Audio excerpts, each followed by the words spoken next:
हे बघा मित्रांनो, बघू शकता हा आपल्या घराच्या बाजूला साप निघालेला आहे. माझं लक्ष पण नव्हतं आमचं कोणाचं, पण ही कोंबडी आपली एक बाहेर फिरती तलंगे. त्या तलंगेने बघितलं आणि ती त्याच्या एकदम जवळ जाऊन ओरडत होती.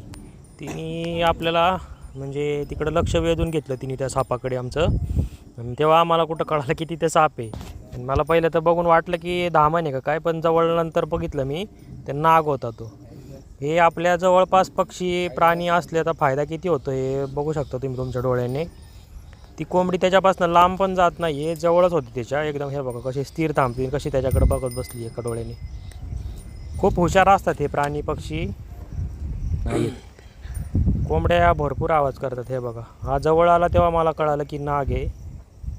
त्यामुळे हे असे प्राणी पक्षी पाळले तर आपल्याला भरपूर यांचा फायदा होतो. जसं आपण त्यांना मदत करतो तशी ते सुद्धा आपली मदत करतात. नाही ना,